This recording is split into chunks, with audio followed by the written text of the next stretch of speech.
तो चलते हैं मेंटल मैथ कक्षा 8 के अगले भाग पर। मैं हूं हरी सर और आप देख रहे हैं आपका अपना यूट्यूब चैनल जिसका नाम है मैथ्स विद हरी सर। आइए क्या कहता है प्रश्न नंबर 31 देख लेते हैं। और जिन बच्चों को वीडियो नहीं मिलती है मैं उनको ये बोलना चाहता हूं कि वो मेरे चैनल पर जाकर वीडियोज या प्लेलिस्ट का बटन पर क्लिक करें और वहां पर सर्च कर सकते हैं। ठीक है, आइए करना शुरू करते हैं।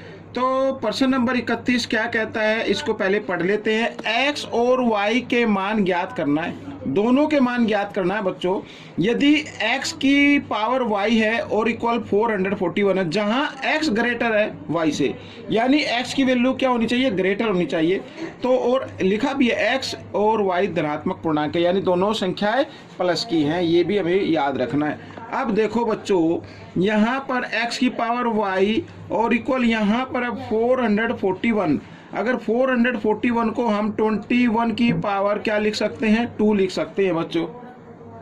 ठीक है, अब यहाँ पर आपको देखने की जरूरत यह है कि x इक्वल आ रहा है y के, यानी 21, और y की जो वैल्यू होगी वो 2 आएगी निकल कर। तो यही आपका आंसर रहेगा।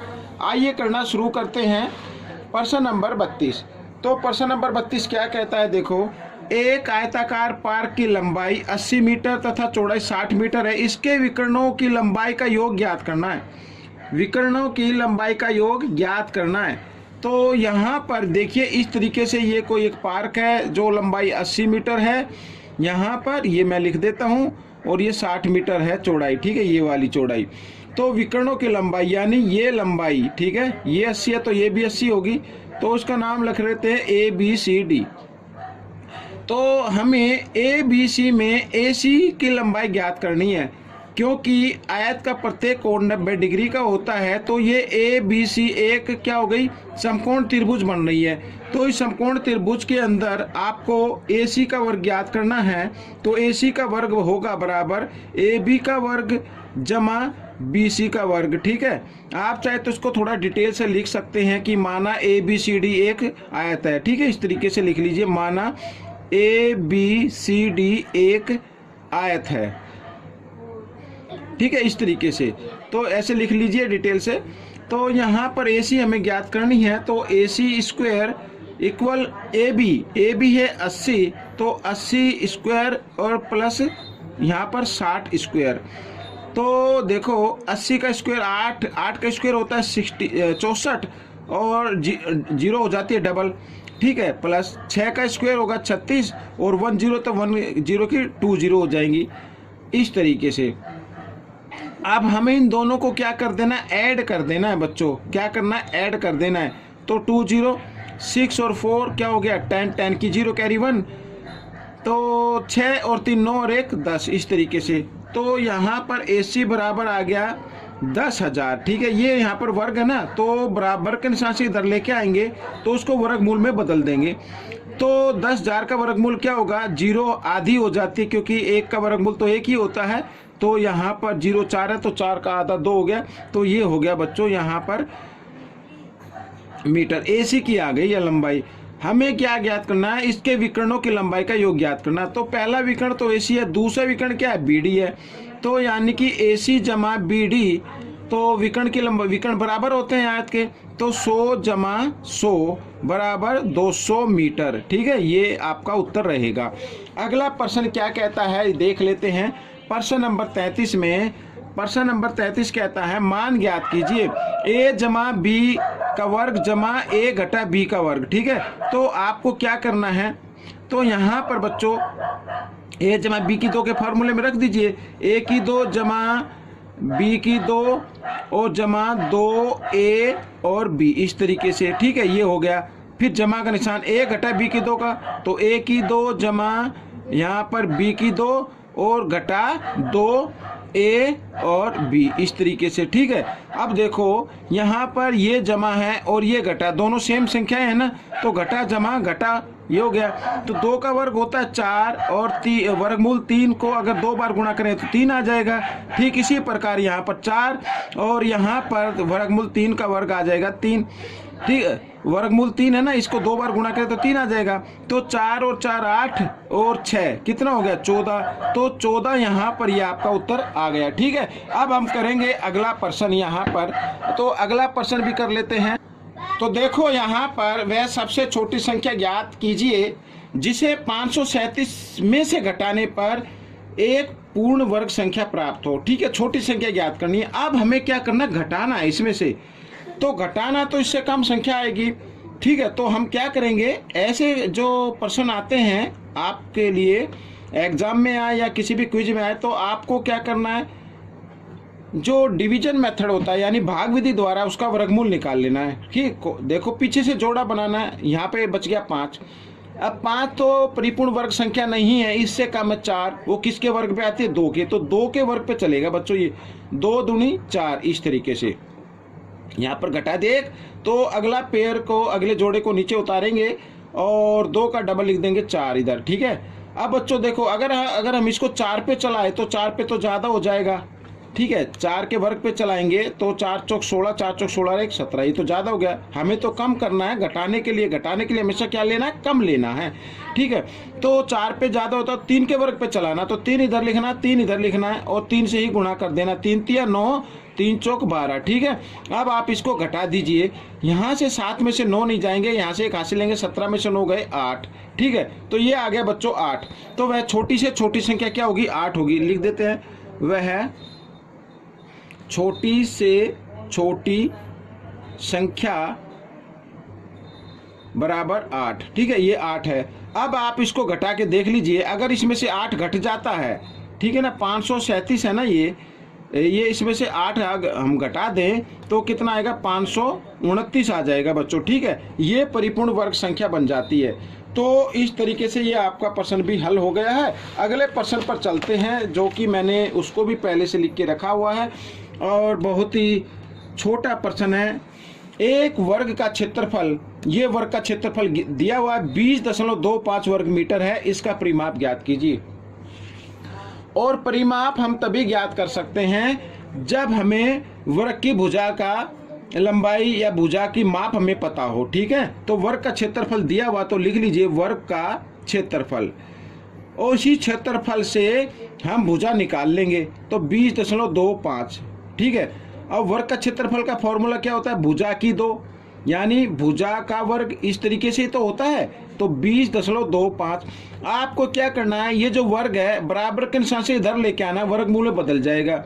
तो भुजा इधर इस तरीके से। ठीक है, ये आ गया। अब बच्चों यहाँ पर हमें इसका वर्गमूल निकाल लेना है। तो वर्गमूल निकालने के लिए आपको क्या करना होगा, देखो इसको मैं दशमलव हटा के लिख देता हूँ, यहाँ पर 100 आ जाएगा। 100 का तो आपको मालूम है ना कितना होता है, 10 होता है। तो इसको हम इस तरीके से एक बार फिर लिख लेंगे यहाँ पर। ठीक है, 2025/100। अब 100 कैसे आया, दशमलव के लिए 1, दशमलव के बाद 2 अंक, तो 2 जीरो लगा दी।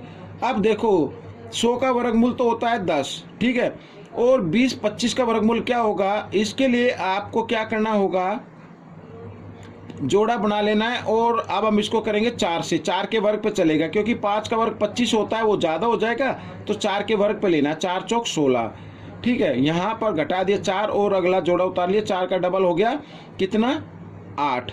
अब यहाँ पे 5 है तो इसका मतलब 5 पे ही चलेगा, ये 5 के वर्ग पे। तो 5 पंजे 25 का, 5 का 5 अट्ठे 40 और 2 42। ठीक है, ये आ गया। तो क्या आ गया ऊपर, 45 आ गया। तो यहाँ पर 45/10 हम लिख सकते हैं, या फिर देखो इधर लिख लीजिए भुजा, यहाँ पर भुजा बराबर 45, क्योंकि 10 है यहाँ पर, उसमें 1 जीरो, तो 1 अंक के बाद दशमलव लगा दीजिए, ये आ गई भुजा। तो हमें क्या ज्ञात करना, परिमाप। तो वर्ग का परिमाप, वर्ग का परिमाप होता है 4 गुणा भुजा। भुजा कितनी, 4.5, तो 4 से गुणा कर दीजिए, 4 पंजे 20 की 0 हासिल 2, 4 चौक 16 और 2 18, 1 अंक के बाद दशमलव। तो बच्चों ये आपका उत्तर आ गया। ठीक है, प्रश्न नंबर 36। प्रश्न नंबर 36 क्या कहता है, देख लेते हैं इसको भी। वह छोटी से छोटी संख्या ज्ञात कीजिए जो जिसे 288 से गुणा करने पर, अब ये गुणा करने पर है बच्चों, प्राप्त संख्या एक पूर्ण वर्ग हो। तो हम क्या करेंगे, इसके भी हम गुणनखंड निकालेंगे यानी इसका हमें वर्गमूल निकालना है, गुणनखंड विधि से निकालना, लेकिन इसका, ठीक है, भाग विधि से नहीं। इस तरीके से गुणा करने में या भाग करने में हमको गुणनखंड निकालने होते हैं, तो आप इसके गुणनखंड निकाल लीजिए 2 से। तो 2 एकम 2, 2 चौक 8, 2 चौक 8, फिर 2 से 2 सत्ते 14, 2 दूनी 4, फिर 2 से बच्चों 2 तिया 6, 2 छिक 12, फिर 2 से 2 एकम 2, 2 अट्ठे 16, इस तरीके से निकालते जाइए। 2 नीम 18, अब 9 के इधर निकाल लीजिए। 3 से होगा 3 तिया 9 और 3 एकम 3, ठीक है, इस तरीके से। अब बच्चों देखो 288 के हमने जो गुणनखंड निकाले हैं वो आए हैं, यहाँ पर मैं लिख देता हूँ इस तरीके से, 3 गुणा 3, ठीक है। 2 कितनी बार है? 1 2 3 4 5, 5 बार है। 1 2 3 4 5। देखो वर्ग में परिपूर्ण वर्ग हो तो ये तो परिपूर्ण वर्ग में तो जोड़ा बन रहा है, ये भी बन रहा है और ये भी बन रहा है। यहाँ पे रह गया 2, तो ये 2 का जोड़ा नहीं बना। अगर हम इसको गुणा 2 और कर दे तो जोड़ा बन जाएगा। तो इसका मतलब है संख्या क्या होगी? 2 होगी। वह छोटी से छोटी संख्या 2 है, ठीक है, 2 है। अगर इसको 2 से गुणा कर दे, देखो गुणा कर दिया ना 2, तो जोड़ा बन गया ना, तो फिर ये परिपूर्ण वर्ग हो जाएगी। अब 2 से इसको गुणा कर लीजिए आप, 2 अट्ठे 16, 2 अट्ठे 16 और 1 17, 2 दूनी 4 और 1 5, तो 576 आ गई बच्चों, ये जो परिपूर्ण वर्ग हो जाएगी, ठीक है। इस तरीके से कर लेना है। अब देखो प्रश्न नंबर 37 में क्या कहा है? भाग देने पर, भाग करने पर परिपूर्ण वर्ग होगी। तो आपको क्या करना है? बिल्कुल आसान है। तो 147 के आपको क्या कर लेने हैं? गुणनखंड कर लेने हैं, ठीक है। तो 3 से करेंगे, 3 चौक 12 और 3 नीम 27, ठीक है। 7 से 7 सत्ते 49, ये आ गया। तो हमने 147 के निकाल लिए 3 गुणा 7 गुणा 7, लेकिन इसमें क्या करना? भाग करना है, लिखा ना भाग। तो भाग करने के लिए जिसका जोड़ा नहीं बनता उससे भाग कर दें, ठीक है, उसी संख्या से भाग कर दे, फिर ये 3 नहीं आएगा। तो वह छोटी से छोटी संख्या होगी 3। वह छोटी से छोटी संख्या 3 है, ठीक है, 3 है। अब 3 से इसको भाग कर लीजिए। 3 से भाग करेंगे तो 49 आ जाएगा। 3 से भाग करने पर कितना आ गया? 49 आ गया। तो 49 क्या है? परिपूर्ण वर्ग संख्या है। आइए प्रश्न नंबर 38 कर लेते हैं। प्रश्न नंबर 38 में एक वर्गाकार मैदान का क्षेत्रफल, यहाँ पर 30 सही 1/4 वर्ग मीटर, इसकी भुजा की लंबाई ज्ञात करो। बिल्कुल आसान है। वर्गाकार मैदान की भुजा, यहाँ पर मान लीजिए, माना वर्गाकार मैदान की भुजा x मीटर है, ठीक है। और क्षेत्रफल क्या होता है बच्चों? क्षेत्रफल होता है भुजा गुणा भुजा या भुजा की 2, ये होता है क्षेत्रफल। लेकिन दिया हुआ क्षेत्रफल क्या है? ये रहा, यहाँ पर लिख दीजिए, लेकिन दिया हुआ क्षेत्रफल। तो दिया हुआ क्षेत्रफल है बच्चों 30 सही 1/4, इसको भिन्न में बदल लेते हैं। 30 चौक 120, 120 और 1 121/4, ठीक है, ये आ गया। ये क्षेत्रफल है जो हमने निकाला, लेकिन दिया हुआ, तो दोनों बराबर हो गए। दोनों क्षेत्रफल है एक ही मैदान के, तो दोनों को क्या कर देना? आपको बराबर रख देना है इस तरीके से। और इधर ये वर्ग था, बराबर के साथ से इधर लेके आएंगे तो वर्गमूल में बदल देना उसको। और 121 का वर्गमूल होता है 11, और यहाँ पर 4 का वर्गमूल होता है 2, तो भुजा कितनी होगी? तो 11/2 मीटर होगी। अब इसको मिक्स नंबर में यानी मिश्र संख्या में लिख सकते हैं। तो 2 पंजे 10, इस तरीके से 1/2, 2 पंजे 10 और 11 है। तो ये आपका उत्तर आ गया बच्चों इस तरीके से, ठीक है। आइए प्रश्न नंबर 39 कर लेते हैं। यहाँ पर ये रहा प्रश्न नंबर 39 और लिखा है उस वर्गाकार मैदान की भुजा की लंबाई ज्ञात कीजिए जिसका क्षेत्रफल उस आयताकार मैदान के बराबर है जिसकी विमाएं क्रमशः 72 मीटर और 50 मीटर है। तो कहने का मतलब है यहाँ पर ये एक आयत है और ये एक वर्ग है, तो दोनों का क्षेत्रफल क्या बराबर है। हमें यहाँ पर वर्ग की भुजा की लंबाई ज्ञात करनी होगी, और भुजा की लंबाई ज्ञात करने के लिए इसमें क्षेत्रफल तो दिया हुआ है, लेकिन वो किसके बराबर है? आयत के बराबर है। आयत की भुजाएं दी हुई है, तो पहले आयत का क्षेत्रफल निकालना है, उस क्षेत्रफल को वर्ग के क्षेत्रफल मान लेना है हमें, ठीक है। आइए करना शुरू करते हैं। तो यहाँ पर सीधा मैं निकाल लेता हूँ आयत का क्षेत्रफल। तो आयत का क्षेत्रफल क्या होता है बच्चों, लंबाई गुणा चौड़ाई, यही होता है लंबाई गुणा चौड़ाई। तो यहाँ पर एक जीरो है तो जीरो लगा दिए, 5 दूनी 10, ठीक है, 5 सत्ते 35 और 1 36, ये आ गया बच्चों वर्ग मीटर। ये किसका क्षेत्रफल आ गया, आयत का क्षेत्रफल आ गया। लेकिन इसमें कहा है क्या, वर्ग का क्षेत्रफल बराबर है आयत के क्षेत्रफल के। आयत का क्षेत्रफल आ गया 3600, तो दोनों ये क्या हो गए, बराबर हो गए। अब वर्ग का क्षेत्रफल तो हमें मालूम हो गया, तो हमें क्या निकालनी है, भुजा की लंबाई निकालनी है। तो यहाँ पर वर्ग की भुजा कैसे आएगी, जो क्षेत्रफल है उसका वर्गमूल ही वर्ग की भुजा होती है, ठीक है। अब यहाँ पर देखिए 3600 का 36 का वर्गमूल कितना होता है, 6, वो जो डबल जीरो उसको आधा कर दीजिए तो 60 आ गया, वर्ग की भुजा आ गई 60 मीटर, ठीक है। अब ये कैसे आएगा, मैंने सीधा निकाल दिया। आप मान सकते हैं माना भुजा, ठीक है, माना भुजा x, तो क्षेत्रफल क्या होता है, x का वर्ग होता है x की 2, लेकिन दिया हुआ कितना है 3600, इस तरीके से। तो यहाँ पर इस वर्ग को इधर लेके जाएंगे तो इस तरीके से ये वर्गमूल में चेंज हो जाएगा, और 3600 का वर्गमूल कितना होता है, 60 होता है।